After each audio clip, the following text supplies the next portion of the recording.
everyone, this is KJ Vlogs, a Filipino reactor based here in Saudi Arabia, and welcome back to my channel. Agad-agad, gawa natin yung reaction video, the compilation of SB19 P-Pop Icon Awards. So, without further ado, let's all watch this. Ano-ano yung mga awards nila this 2024 sa P-Pop Icon? This prestigious award honors a Filipino artist or group BJI. who has significantly contributed to the growth of the P-pop genre. Of course, They SB19 are na yan, pag mga ganyan. considered a trailblazer in the Filipino pop music scene with a lasting impact on the industry and a growing global presence. The P-Pop Icon Award is presented to P-Pop Icon Award.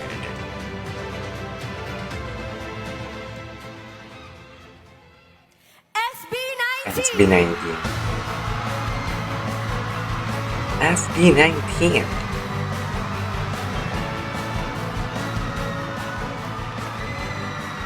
Okay. Joining us on stage is the founder and chairman of P-Pop Music Awards, Mr. Yuan Kiblat. Tignan natin kung ano yung mga anong speech. Sino nag-speech? Si George. Una sa lahat, George. P-Pop. Yes, P-Pop Icon Award. Gusto ko lang syempre mag-share ng story. Kasi when I was 16 years old, quiet. Bakit Pero sila, when I was 16 years old, bakit sila natatawa? talagang parang na-inspire ako or na-fell in love ako with performing. Not to myself, pero dun sa mga pinapanood ko mag-perform ng mga artists, celebrities, and syempre visionaries. And na-realize ko, ang galing nitong ganitong concept. Yung natitell mo yung stories mo through art, performing, singing, and dancing. Doon ako nakakakita ng idea na, what if maging ganito ang Pilipinas? What if lumawak pa ang kultura ng culture and the arts natin? Kasi, alam nyo, I got an opportunity before to perform abroad to represent the Philippines for another competition. At doon mas lumawak yung vision ko. Doon ko na-realize na sana balang araw maging katulad ng America, K-pop, J-pop, or alam niyo, just pop in general. Pero on that level, yung Pilipinas. That level. Okay. And kaya ako sinishare to because there were times na naalala ko yung mga unang sampa namin sa mga interviews sa TV. Yes. Go. Spill it. Ang tawag sa amin, K-papangit. Filipino K-pop. K-papangit.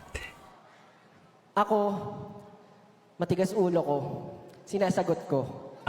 Sabi ko, hindi po Filipino Kasi K-pop. yan talaga yung tawag sa kanila. Nag-isip K-papangit ako ng talaga. closest word na pwede nating i-relate sa Philippine pop. So I said, P-pop. K-pop. P-pop po kami. And of course, ngayon, P-pop has grown so much. There was this, actually, my good friend, recently nagkwentuhan kami. Then sabi niya, na parang napagkwentuhan namin yung, alam niyo yung The Greatest Showman? And did you know the song, A Million Dreams? Yes.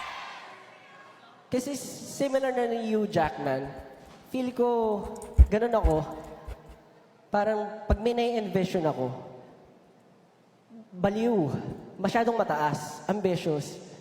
And meron doon, my favorite line was, a million dreams for a world we're gonna make.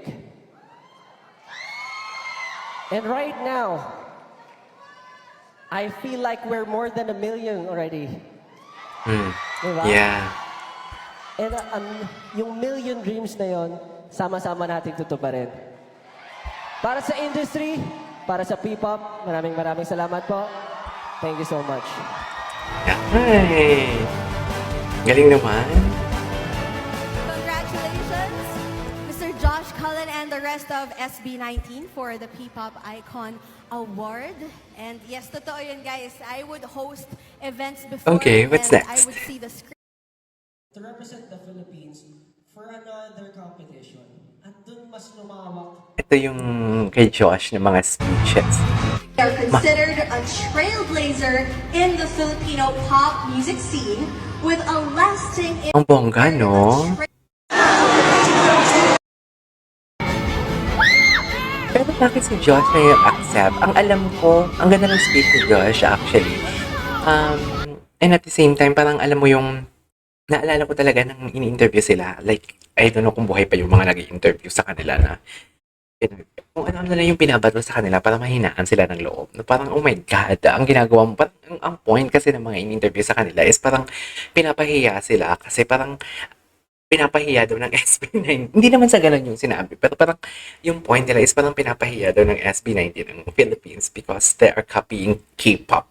So, mga ganun yung mga chika-chika nila. Opportunity before. Wala ba si Pablo? Live performance?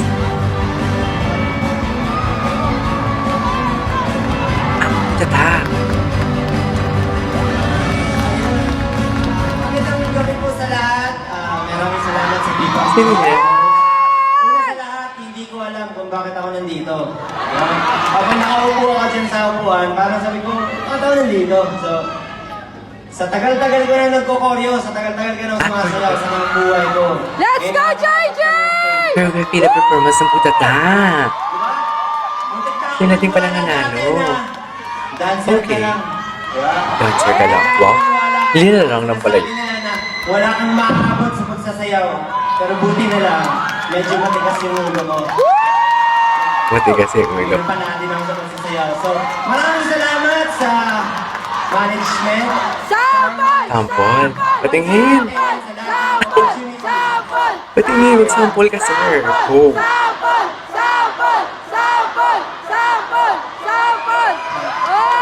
Salamat sa WB. Ayun yung mag-sample. Kaya kanina sa tabi ko, sa ting gumagawa ako ng sayaw. Alam ko, minsan napapagod na kayo at minsan nagre-reklamo na, pero maraming salamat sa energy niyo. Maraming salamat sa lahat ng gumawa ng butata. Kay Pablo! Sa SB19, maraming salamat sa 18, sa Hotdog, sa lahat ng fans dito. Maraming salamat sa inyo. Alam ko na maraming magagaling. Pero wala kami dito, wala ako dito, wala akong mga tao dito na sasampa kung wala Ang ganda mga nila sumusuporta. mag-speak. Maraming salamat sa inyo. Ang ganda nila mag-speak.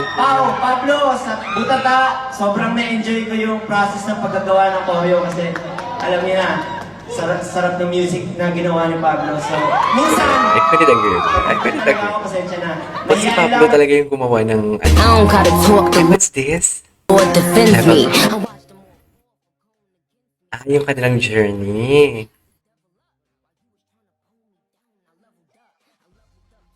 Wow! Ang dami nilang endorsement. Grabe yung endorsement. Anyways, there you go guys. That is our for today's video, which is the speech of Josh. So basically, walang performance ang SB19 dito sa P-Pop Icon Awards 2024.